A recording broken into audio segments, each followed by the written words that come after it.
dans cette nouvelle vidéo du cours M1104. Donc ce qui va nous intéresser aujourd'hui, c'est la couche applicative. Donc lorsqu'on parle d'application, la première chose importante, c'est comprendre en termes de vocabulaire l'entité dont on parle au niveau du système d'exploitation. Et au niveau du système d'exploitation, vos applications vont être matérialisées sous la forme de ce qu'on appelle des processus. Un système d'exploitation décide quel processus va s'exécuter sur le processeur en tant que tel. Donc dans votre machine, il n'y a que des processus qui tournent, et certains de ces processus vont être des applications qui nous intéressent.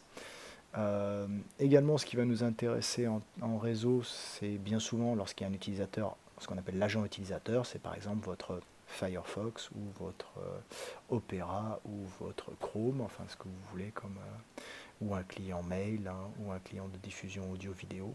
Quoi qu'il en soit, l'interface que vous avez, on va parler d'agent utilisateur. Et donc, lorsqu'on parle de protocole de niveau applicatif, lorsqu'on parle de la couche applicative, on parle de processus qui sont distribués sur plusieurs machines, certaines clientes et certaines serveurs, et qui discutent entre eux un protocole, une langue spécifique. Les couches applications ne parlent pas directement à la couche IP, elles ont une médiation entre les deux, qui est la couche transport. La couche IP ne connaît que des machines, la couche transport connaît des applications dans des machines. C'est l'analogie entre un bâtiment et différents appartements dans ce bâtiment, chacun matérialisé par une boîte aux lettres. La couche transport, c'est celle qui est capable de mettre dans la bonne boîte aux lettres le message reçu par l'application. Les protocoles de niveau applicatif, on va faire une différence entre ceux qui sont dans le domaine public, c'est-à-dire qui sont définis par des normes. Les normes dans l'Internet, ce sont matérialisées sous forme de RFC, vous vous souvenez, Request for Commons. Ça date des débuts de l'Internet. Ce sont des normes ouvertes, tout le monde peut participer, a priori. Et le fait d'avoir des normes comme ça ouvertes, ça permet d'avoir d'un côté des groupes de développeurs qui développent le serveur Apache ou le serveur Nginx, qui sont des serveurs web, et de l'autre côté, différents agents utilisateurs, user agent, comme on l'a dit, précédemment, qui vont être Firefox, qui vont être Chrome, qui vont être Opera, enfin, le navigateur que vous voulez. On a également des protocoles qui ne sont pas dans le domaine public, mais qui voyagent sur Internet. L'exemple typique est Skype. Et comme tout protocole, comme toute langue, c'est ce qui est marqué ici, il y a une syntaxe, une sémantique, donc l'ordre dans lequel les messages ont lieu, et les règles pour savoir comment est-ce que je dois répondre, comment est-ce qu'un processus doit répondre à un autre.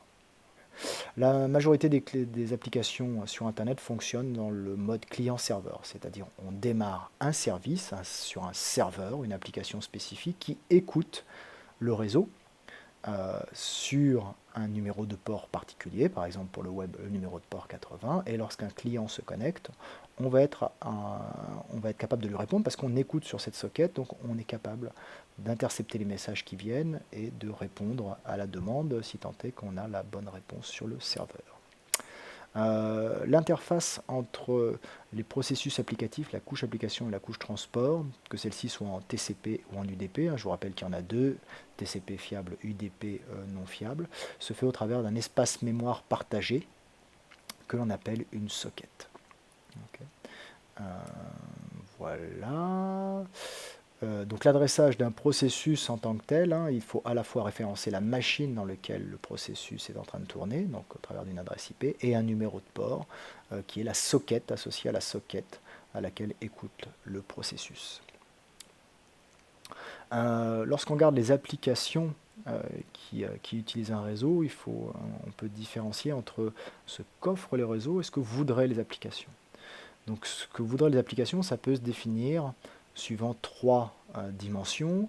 Est-ce qu'elles tolèrent des pertes de données? Est-ce qu'elles tolèrent des délais plus ou moins grands? Et quel débit elles voudraient? Donc en fonction des applications, par exemple un transfert de fichiers ne va pas, c'est la première ligne ici, ne tolère pas de pertes, n'est pas vraiment sensible au délai. Si le délai varie durant le transfert, un coup ça vaut 1 milliseconde, un coup 100, un coup 10, c'est pas grave, tant qu'on ne perde pas de données. Et de la même manière, le débit, s'il varie en fonction du temps, ce n'est pas grave du point de vue de l'application. Au contraire, une vidéo temps réel, on peut éventuellement subir quelques pertes, ce n'est pas très grave. Par contre, on va vouloir un débit relativement constant. Okay. La sensibilité au délai va être fonction si c'est une application comme Skype, une vidéoconférence où les deux parties doivent être synchronisées, ou si c'est du YouTube et vous n'êtes pas synchronisé, vous êtes seulement en termes de réception des données. Donc les protocoles de transport, on l'a dit, hein, il y en a deux. TCP, on commence par établir une synchronisation, ce qu'on appelle une connexion. On synchronise le client et le serveur, et après, la couche transport vous fait un transfert fiable, c'est-à-dire l'application n'a pas besoin de gérer le fait que les données puissent être perdues ou puissent arriver dans le désordre. Au contraire, UDP ne vous offre pas de fiabilité, mais vous permet quand même de contacter un processus sur une machine distante. UDP connaît la notion de processus. Voilà, donc rentrons maintenant dans le vif du sujet avec notre première application, le web avec le protocole HTTP. Donc dans le web, ce qu'il faut vous souvenir, c'est que tout est objet. Okay, que ce soit un fichier HTML de base décrivant une page, ou une image, ou du code comme une applet Java, ou un fichier audio. Tous ces éléments que l'on accède au travers du web sont considérés comme des objets, c'est-à-dire, à la fin, c'est un simple fichier sur le serveur de la machine. Okay. Et c'est pour ça que lorsqu'on regarde une URL, comme on en voit ici en bas, il y a d'une part le nom de la machine au début, et après un chemin dans l'arborescence des fichiers de la machine qui mène jusqu'à l'objet demandé. Alors si on veut être précis, tout à l'heure on a dit que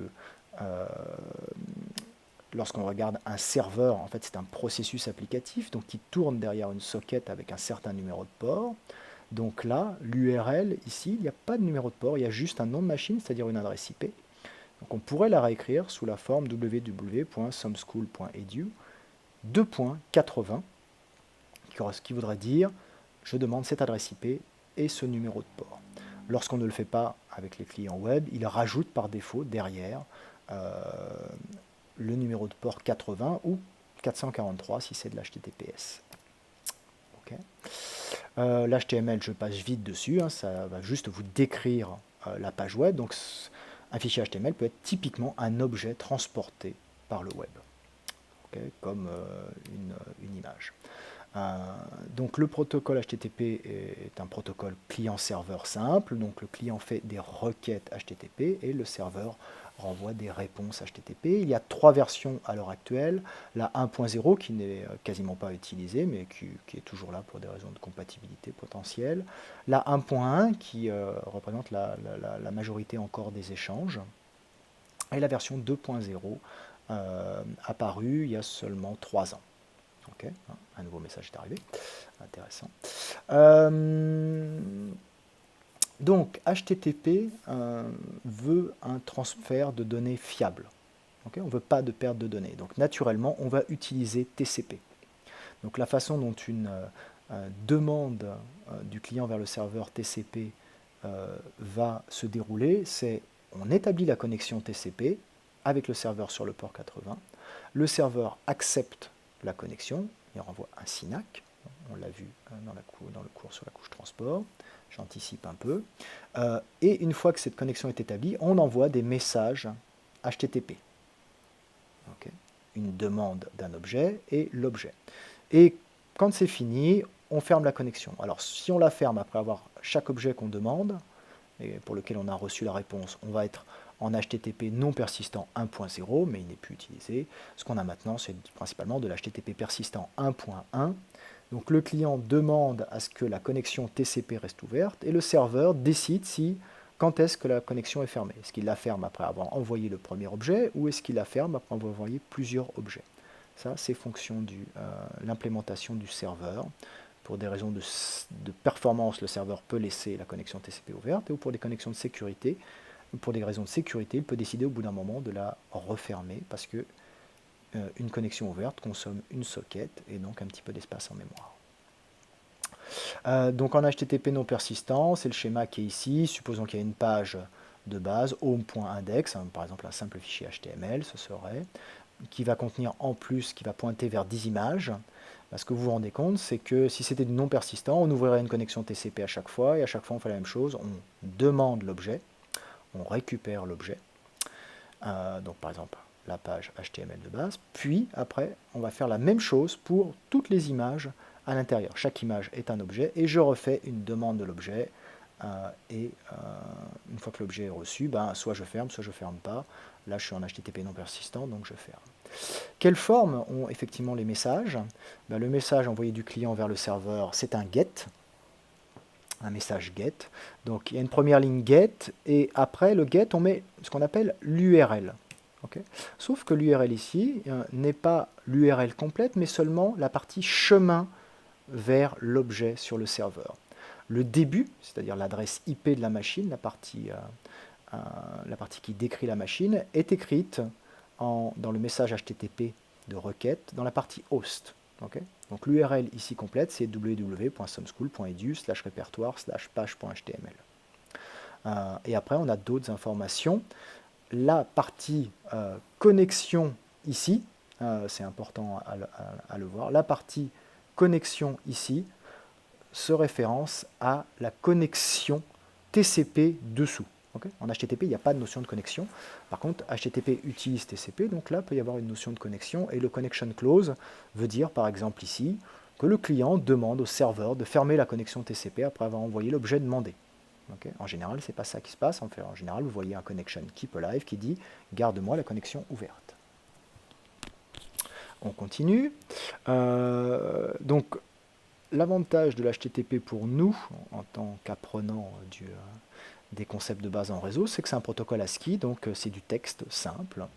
Bien que ce soit du texte simple, il faut comprendre aussi que le format est relativement rigide.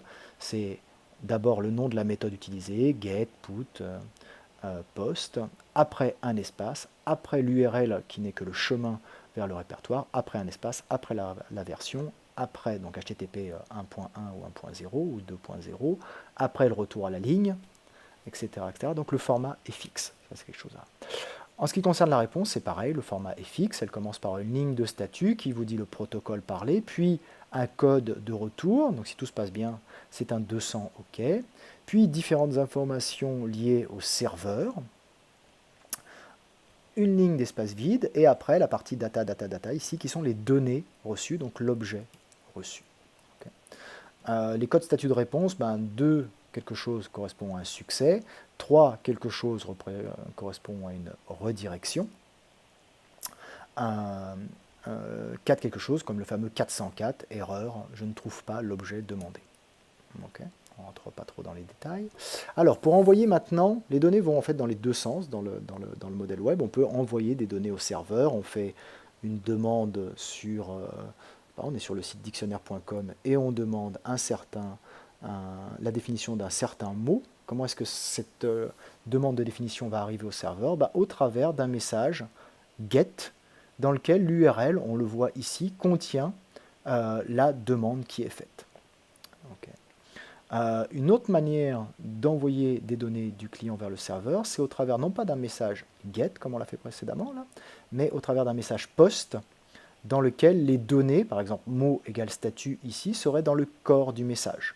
Okay. Donc, si on reprend ici, on remplacerait le GET par un POST, il y aurait une ligne vide après, puis en dessous, on trouverait mot égale statut. Ok, donc les différentes méthodes. HTTP 2.0, donc HTTP 1.0, 1.1 diffèrent par le fait de savoir si la connexion TCP reste ouverte ou non. HTTP 2.0 diffère des autres, HTTP 1.1 et 1.0, par le fait que sur une même connexion HTTP, je peux envoyer plusieurs requêtes en demandant plusieurs objets en même temps. Alors qu'en HTTP 1.1 ou 1.0, je demande l'objet, je reçois l'objet. Je demande l'objet suivant, je reçois l'objet suivant. Là, je peux demander, par exemple, pour le cas de l'exemple précédent, je peux demander les 10 images qu'on avait dans l'exemple ici. Je peux demander les 10 images JPEG d'un seul coup. Les 10 get partent du client vers le serveur, et le serveur va les renvoyer à la suite dans la même connexion TCP. Okay.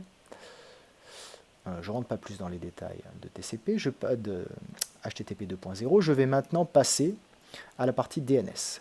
Donc le DNS, vous le connaissez principalement comme un service offrant la correspondance entre un nom, www.unis.fr, et une certaine adresse IP, 134.59 quelque chose. Okay.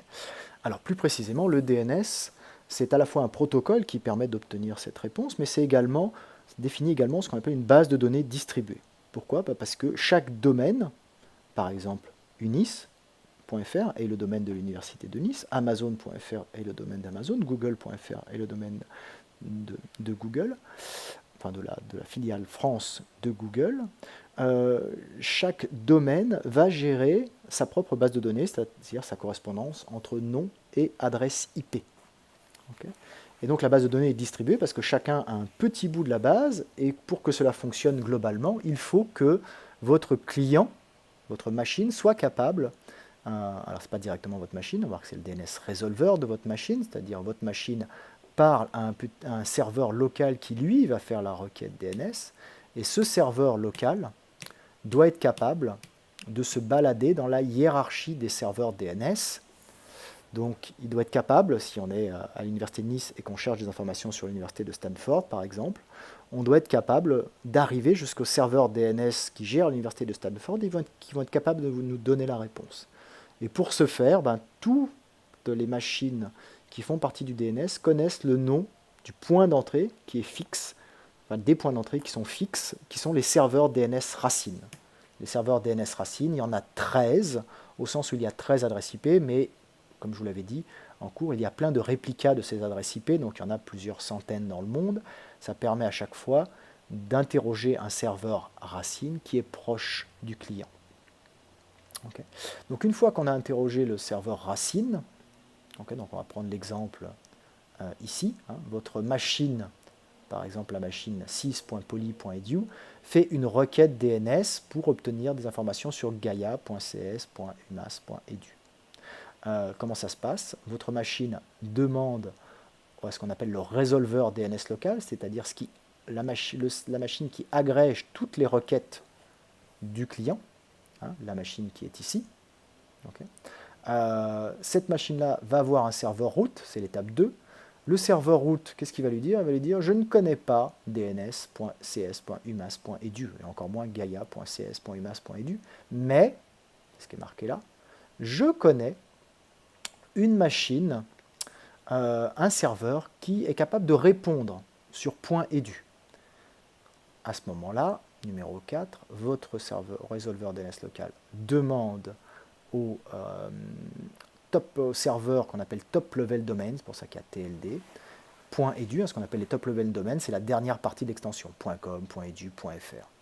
Okay, donc ici, root nous renvoie vers un serveur .edu qui ne connaît pas, qui ne connaît ni DNS ni Gaia, mais qui va nous dire, je connais un serveur qui gère, le top level domain connaît dns.cs.umas.edu, il nous donne son adresse IP, nous on va l'interroger, et lui va savoir exactement, lui connaît exactement gaia.cs.umas.edu, comme il connaît www.cs.umas.edu, comme il connaît smtp ou mail.cs.umas.edu. Toutes ces informations, seul le serveur, alors j'ai marqué Authoritative DNS Server ici, c'est-à-dire le serveur ayant autorité, c'est-à-dire celui qui possède vraiment la base de données. Les autres, le serveur root connaît un pointeur vers .edu, et .edu connaît un pointeur vers dns.cs.umas.edu. Okay. Donc c'est comme ça que le service DNS fonctionne, donc il s'agit bien d'une base de données globale distribuée. Les entrées de cette base de données, on va parler d'enregistrement, comme dans les bases de données classiques, même si vous n'avez pas encore eu de cours sur le sujet. Et ces enregistrements, ils ont tous la même forme. D'abord, il y a un nom, après il y a une valeur, après il y a un type, après il y a un temps de vie. Et en fait, tout est fonction du type. Si le type est un type grand A, ça veut dire que d'un côté, nom est le nom d'une machine, et la valeur est une adresse IP. Si le type était mix, ça veut dire que le nom est le nom d'un domaine, par exemple unis.fr, et la valeur est le serveur de mail de ce domaine. Si c'est un CNAME, canonical name, ça veut dire que c'est un alias. Donc d'un côté, nom vaut le nom de la machine, par exemple www.lemonde.fr, et valeur est un alias, c'est-à-dire un autre nom, par exemple www.lemonde.elsuit.net, parce que, par exemple, le domaine elsuit.net héberge lemonde.fr. Ok. Donc là, on voit différentes requêtes de différents types faites sur une machine Windows. Donc là, on demande, première requête, l'enregistrement de type grand A, c'est-à-dire une correspondance nom adresse IP. On obtient bien une adresse IP, comme on le voit ici. Deuxième requête, elle est faite non pas sur www.unis.fr, mais sur le domaine unis.fr. Et là, on a une requête de type NS, c'est-à-dire donne-moi tous les serveurs DNS de l'Université de Nice. On envoie 4. Troisième étape, canonical name pour smtp.unis.fr. On voit que smtp.unis.fr est en fait un alias pour naxos2.unis.fr. Dernière requête, qu'on aperçoit partiellement, sur un domaine de type MX, là on demande les serveurs de mail de l'Université de Nice, et là il y a ironport 11 unis.fr qui est un des serveurs de mail. Voilà. Le message DNS, le protocole DNS, c'est tout simple, il n'y a qu'un seul message. Ce serait comme une feuille dans laquelle vous remplissez d'abord votre question, et quand on vous le renvoie, c'est la même feuille avec la question et la réponse. Donc la question est ici, la réponse est là, la partie autorité vous donne les noms des serveurs DNS qui ont autorité sur ce domaine, et la partie informations additionnelles sont des informations additionnelles. Par exemple, vous avez demandé un canonical name, donc on vous a dit www.lemonde.fr est égal à www.lexsuit.fr, et en même temps on en profite pour vous donner l'adresse IP de www.l.lsuit.net. Donc c'est pas .fr, c'est .net. Ok, c'est du binaire, hein, ce n'est pas de l'ASCII. Dernier point important, comment est-ce qu'une entreprise fait pour apparaître sur le DNS? Eh bien tout d'abord, elle doit acheter des adresses IP. Une fois qu'elle a ces adresses IP, elle choisit le nom de domaine qu'elle voulait, par exemple ici networkutopia.com, et ce qu'il faut vérifier, c'est que ce domaine n'existe pas déjà. Donc votre entreprise, l'entreprise va devoir aller voir ce qu'on appelle un enregistreur DNS, un DNS registrar en anglais, c'est l'acronyme, et le DNS registrar va vérifier que networkutopia.com n'existe pas, et si c'est bon, eh bien vous achetez le domaine, hein, c'est une location année par année. Et la seule chose que vous devez fournir, c'est un pointeur. Donc si votre entreprise c'est .com, il faut que tous les serveurs top-level-domain.com soient capables de pointer vers votre serveur DNS. Donc vous devez dire, mon domaine, networkutopia.com, a un serveur DNS, dns1.networkutopia.com, et voici son adresse IP. Donc ces deux informations sont les deux informations que vous avez besoin de fournir au serveur dns.com. De cette manière-là, ils sont capables de renvoyer chez vous, et vous avez donc une existence au niveau de l'Internet. Après, c'est à vous de gérer votre propre base de données en interne, c'est-à-dire d'implémenter www.networkutopia.com, mail.networkutopia.com. Voilà, fin pour aujourd'hui.